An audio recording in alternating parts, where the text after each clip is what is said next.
going to start recording. So some fun too. And by the way, this is more like fun. Sure, okay.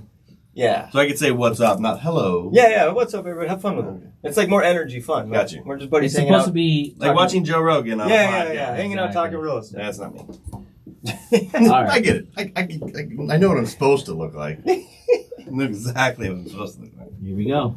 What's up, everybody? Go for it. What's up, everybody? I'm Adam Quick. I'm from Nuveau Homes. I'm sitting here with my buddy, my mentor, a guy who's become a good friend of mine, Mr. Tarek Moussa. I appreciate having this opportunity to sit here with you, shoot the shit a little bit with real estate, and have a little fun with this, because we both know real estate is fun, it's crazy, and it's interesting. Well, it is definitely fun, crazy, and interesting. So, first off, as you know, huge fan of you. And I still can't believe you just started investing in real estate in 2015. And in 8 years, you have flipped over 100 houses. Yes, over 100. And I didn't really get started till 16. Dude. So I dabbled in it in 15. 16 is kind of when I kicked it off and started full from there. And honestly, that's why I'm so excited we're working together, because you have all the skills and the foundation and the experience and the knowledge, right? So now it's about how do we take you from where you are to where you need to go, right? So now it's about what team members do we need to add? Yes. How do we start building a business around you? So eventually the business is running while you're not there. Yes. Right? And you're overseeing. And that's the great thing about real estate investing. For most people, when they start like me, you start with no money. So you have to do all the work. And then as time goes on, you learn, you start making money, you start delegating, you start hiring it. And then all of a sudden the word freedom comes, right? Yes. And most of them, I'm assuming, do it for that freedom, the time freedom. For that freedom. Absolutely. I mean, I flip hundreds of homes a year. I don't spend much time on flipping houses personally. I'm out filming TV shows. I'm coaching students. I'm working on, self-storage facilities or multifamily, right? Yep. But on the ones that I'm filming, I'm definitely working on those houses. So what is your why? 2015, that was a big decision to go from, you were working in restaurants to real estate. So what was it? Because that's a big gamble. Yeah. I spent 16 years in the restaurant industry, and I saw the systems I would create, and I saw the money I was helping these restaurant owners own or make. And so for me, I was tired of helping other people make a great living. And it was a lot of operations at restaurants. Stressful, right? Yes. And it's a lot of babysitting in the restaurant industry. So a lot of babysitting with employees and stuff like that. And so in 2000, I left somewhere around 2012. I completely quit the restaurant industry, dabbled in some other stuff, stumbled across real estate, and it was because I knew I was destined to do something bigger and greater. And I knew just having my son in 17. So I kind of did one or two flips in 16. I really didn't have a why. I really didn't have a purpose. I just wanted to go have some fun and be my own boss.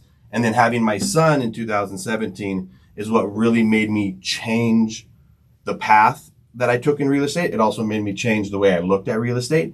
Because growing up, I didn't have that whole close-knit family thing. We're a very small family. My father wasn't around that much at all. So I think after 7 years old, I was raising myself. Yep. And so my mom worked at 2 or 3 jobs, and I was finding my own way to baseball practice and all those kind of things. So having my son, it was the most important thing for me to create memories, because I didn't have a lot growing up. So we didn't get vacations. We didn't get Disneyland trips. We didn't get any of that stuff. And so having Caden, my 6-year-old today, I want to create memories with him at any cost. If that's taking risks, if that's getting into real estate and getting into flipping and rentals and commercial and storage facilities. And for me, it's taking care of my son, providing a life for him that I didn't have, and creating memories with my son, from coaching the baseball, coaching the football. Yeah. And it was important. And then second was to supply people with opportunity, which ultimately gave them a benefit in their life, which was helping them make money. Where if I can make enough people around me successful, by default, I felt like I was going to be successful. And that's a beautiful thing. It's incredible the amount of jobs that we provide all day. When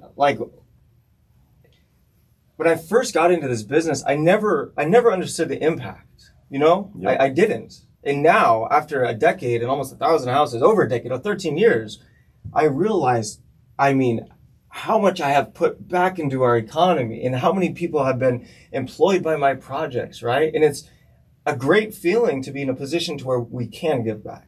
Yes. But one thing really stood out to me. you said the first 2 years you were dabbling around, and then you had your son. Yes. And that's why I always say the why is important.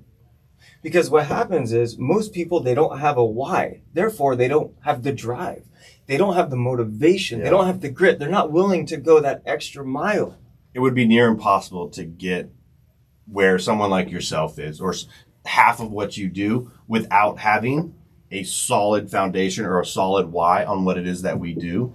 And it gives purpose. And even teaching six-year-olds in baseball, it's kind of like herding cats a little bit. But I tell them at 6 years old, which I didn't have when I was 6, 7, 8 years old, no matter what you do in life, if it's doing your hair, if it's going to school, if it's coming to baseball practice, do it with purpose and intention. And if you don't have those two things, it's going to be really tough to be successful in life. And being able to have those opportunities, and the amount of people, obviously in the real estate world, I'm sure there's a lot of haters flying around for sure. But what I don't think a lot of people realize is the opportunities that you've provided for other people. It's not about you and your success and how much money you've made or how many TV shows you have. Obviously, I'm assuming you say all the time, right? None of it would have been possible if it wasn't for the other people around you. Oh. I'm not the smartest dude in the world. You don't claim to be the smartest. No, definitely not. Get the right people in the right positions and help those people do what they do best, so that way you can go out and do what you do best. And then how do you get the right people in the right positions? Well, be a good human. Yeah. Be a good leader. Actually give a shit about the people around you. Yep. You know what I mean? Yep. Like, I care about you. I care about the students. I care about everybody, right? And if we're always trying to help and teach and really,